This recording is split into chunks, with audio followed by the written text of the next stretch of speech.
begin by addressing myself to you through your officers, Brigadier General Rolando Bautista, Executive Secretary Salvador Interdia,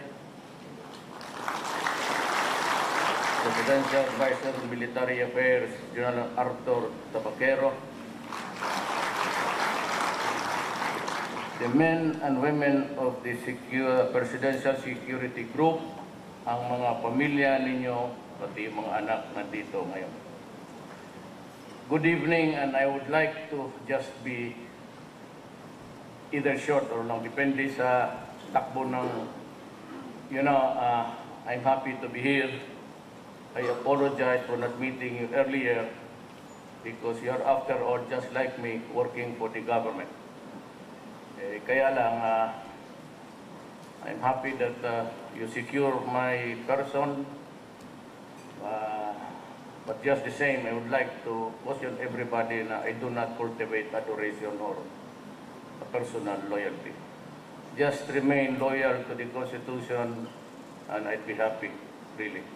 Just honor the flag. Pareho tayo, trabahante lang sa gobyerno. At ako'y galing pong mahirap na pamilya, and from the ranks rin ako. I started my career as a special counsel, and that is a position that is lowest in the echelons of the prosecutorial body. Matagal ho ako doon, and so mas maganda ang rapport ko sa military pati police because I was at one time in the past, a prosecutor. Ako lang po yung fiscal na assigned sa aming lugar, Faraway, Mindanao, to prosecute the rebels, prosecute the military offenders and the police. But I'd like you to tell a very simple story. Lahat ng nakakaso sa inyo, and it's on record, in the performance of your duty, talagang dinismiss ko. Salamat. Yun namang personal ninyo. Alam ninyo yan. Matagal na kayo sa... That has always been the rule. And until now, if you do your duty in connection with your mandate, do it. At huwag kayong matakot because usually may mga harassment. But I really do not believe yung mga sometimes it is excessively done, but you cannot discount that possibility in the heat of battle. Wala man kayong, the moments that you enjoy with your family are really the moments of where you forget about the job. But pag labay mo, pag alis mo sa bahay, labay is Bisaya. Yun trabaho na tayong lahat. Me also. Pabutin ako ng Panginoong Diyos na matapos ako. Good. If not, then that's actually destiny. Pero ibalik ko lang sa inyo na lalo na yung labas-pasok kayo sa commander. But for you would go out there and fight for our country, the security of our people, you'll have my full support. Kaya ito na yung bagong alitan dito. Well, first, itong droga, you have to help us. You have to help the police because we cannot, maintain order throughout the land, every inch of the territory. That is impossible. Pagsakay ka lang ng aeroplano, punta dito, it's 1:30, jet. And that is how vast the territory of the Philippines is. And I do not really expect that every moment in our lives na magkaroon tayo ng kapayapaan kaagad. We have this drug problem. It was only after I became a president, I had become the president of the Republic, that nakita ninyo gaano kalawak ang problema. I was the favorite whipping boy ng mga senador dyan, and they built their careers also criticizing me. Well and good. Trabaho mo yan. I do not really Man, I would not be mad at you if you, kasi ano ako nung fiscal po ako, ganun rin eh. Trabaho ko. Okay lang. But, nung na-presidente na ako, at inipit ko na ang lahat, lumabas ang totoo. But remember that 2 years ago, the PDEA came up with a statistic that there are about 3 million Filipino addicts. Nung ito nang presidente na ako, tapos nilargahan ko, sabi ko, we have to finish this problem because it is threatening our country with 3 million addicts, my God. At ang nag-surrender today is about 180.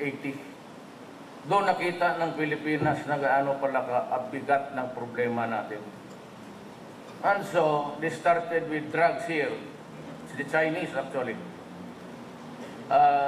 Tapos nung alam nila na mainit na, hindi pa nila ako, long before I became a president, they transferred venues. So they are there, our statistics and our intelligence matrix. Actually, nameless yung mga, China has provided the profile. Ngayon na lang, kasi nag-open na ako, sabi ko na China galing ang nagdisipatan na doon, and they're using the real time, and they're listening to us now. I'm very sure about that. Lalo na yung Chinese military. But I hope they would have the good sense really of, ano ba ito? Are you there, leaving it that way para magulo ang bayan ko? Are you into it, or tulungan ninyo kami? Kasi alam nila yan. Alam nga natin na ganito lang tayo kapobre sa ating technical know-how. Lalo na sila. And besides, andyan sila sa bayan nila. Sabi ko, dito, yung sabi ng mga kolumnista, yung mga bright dyan, where's the big fish? Well, I'm sorry to say to you that the big fish is in China. If you want to get an international warrant, I'll go there and arrest the idiots. But until now, wala talaga tayong magawa. But I have to destroy the apparatus. Nakagano na yan eh. At kung hindi ko ubusin dito, the supply and the demand, wala talagang mangyari. At ako, hindi ako nagpapayabang. Worried, another nanalo, maghirapan mo ba? Mahirapan ang Pilipinas. Kung iba ang nanalo, hindi ako magyabang. But Davao City is like that because ganun talaga. You go out of my city or kill you. Period. Why? Because you're destroying my country. You're destroying the young of this. Ang mga anak natin, di na makalabas, takot. Magsakay sa jeep, may hood upper. No. Tapos yung iba, pati, why do you think that I won by landslide sa labas ng mga boto? It's because of insecurity. Na yung gamit nila ng pera, pinaghirapan nila sa loob. Malulong sa droga ang anak. That's a family dysfunction, by the way. Kaya nakakaawa eh. The mother is there. Dito ang tatay, walang asawa. And even by biology, magkagulo talaga ang pamilya. O yung iba, dalawang nanay pati tatay. You can just imagine the dysfunction of the family. Maawa ka sa Pilipino. Padre, hindi ako komunista. Pero may dimension sa buhay ko, socialism ako. Kasi anak lang ako ng lolo. Nakatikim ako ng kami. Like I can remember 1956, na-demolish yung bahay namin sa Davao. When my father thought that it was a wetland. Basta, yung pala, Mindanao was divided so many years ago, dito lang sa Manila. When they opened up Mindanao, ito, parang may bakante ito, bakas wala. And I cannot blame them. For after all, at that time, when Mindanao was being divided, the Philippines was very big. With 104 million ngayon, ang Pilipinas naging unsealed. We are the number 2 in birth rate. Tapos ang ating economic growth nandito sa baba. Kaya ako tumakbo kasi nakita ko, it was government itself oppressing the people. Bugbog ang tao talaga. Permit, lisensya, lahat na. Every time ang pobre pagdating, lagyan pa ng bala. Ay nako. And it was, I'd like that, puro kayo military. It was Ramos who went there long before. And he was pleading and he showed to me. So alam na namin pati si Ramos noon pa. Ayaw lang niya, but he was sad.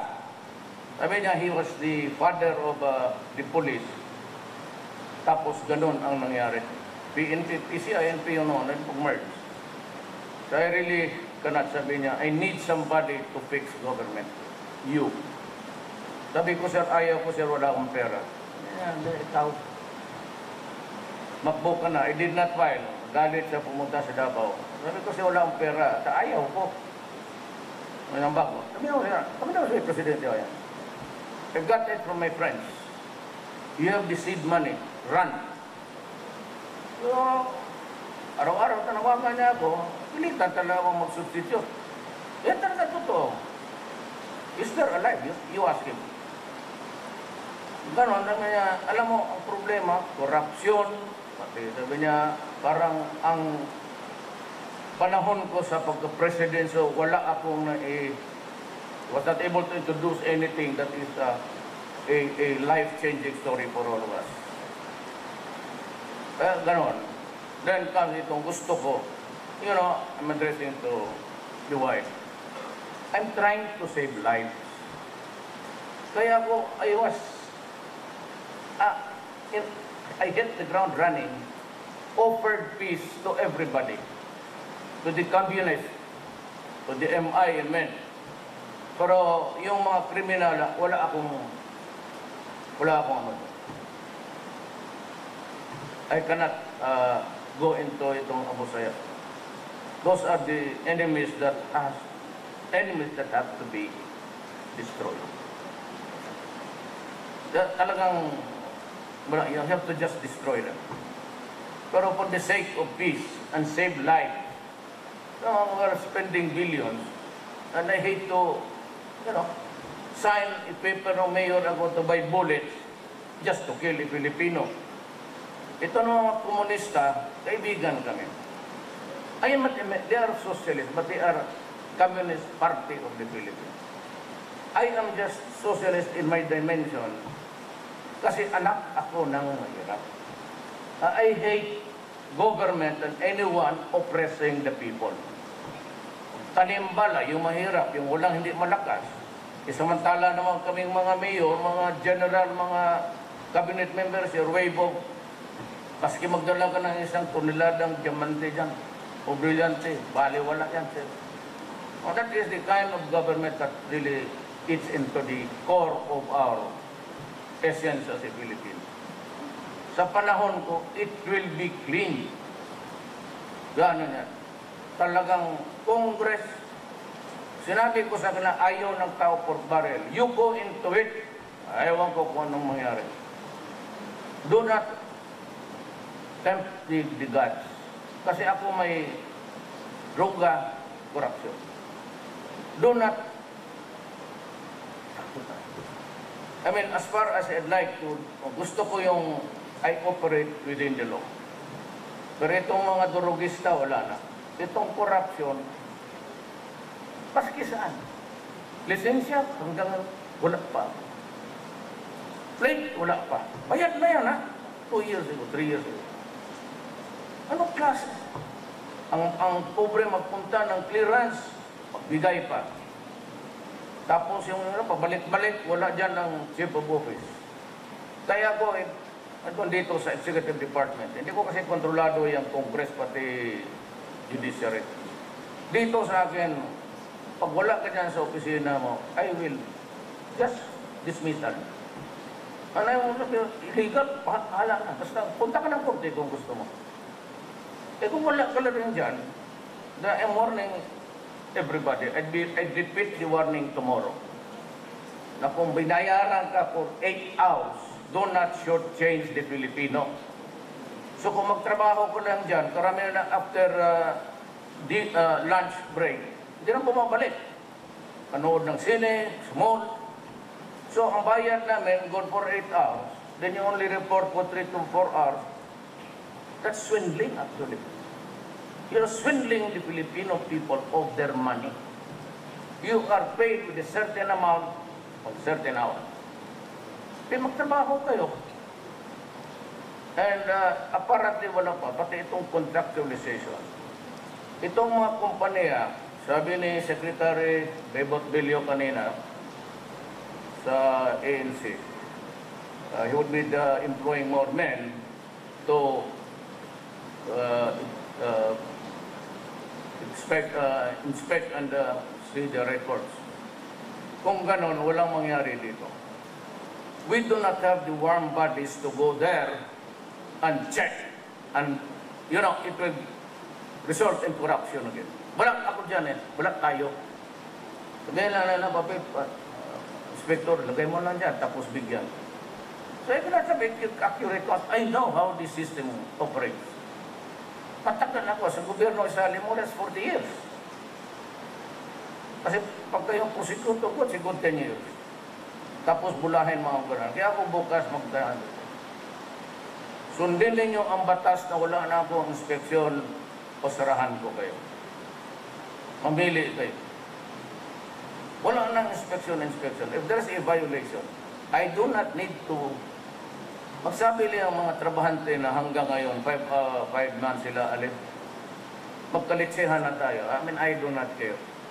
Sabi ko nga, in this presidency, pinupusta ko and putting at stake, my honor, my life, and the presidency itself. I will have to use your camps. Kasi it's only the military who has a vast reservation dito sa mga lupa-lupa. I'm just asking for about 1 hectare of your camp. Total, siramahan ko naman ng 5 yan. I will build itong mga rehab kasi itong mga 3 million, babalik yan doon sa industries, mag-hold up na naman. Magpatay ng tao because they need the fix for the day. Nakita mo ngayon, medyo bumaba ang krimen kasi takot lahat. I'd like to remind you again that this is, hindi naman ako. Ano nga ang Commander-in-Chief? Ako nga, pati ako nakatulala ng Commander-in-Chief. Mischievous ka. Ako, I will be with you, I will support you, at you will have everything that you would need to destroy the enemy. Yung si Kerry, nag-usap kami, human rights. I have a job to do. Let us go to another topic. Give me money. 32, iniwan siya, I give you $32 million. So, sabi ko kay Delvin Lorenzana, ano ang priority mo? Kasi maganda ang performance natin doon sa Sulu. At impressed ako sa nakuha natin. So, buy more. Bili ka pa ng marami. So, I have said my piece. Bari blow out ko na rin ito sa pagka-general ni Rolly, ha? Kasi general na yan diyan. The others who are here. So, ito na lang ako sa... But from the time, I'd like to be with you. What?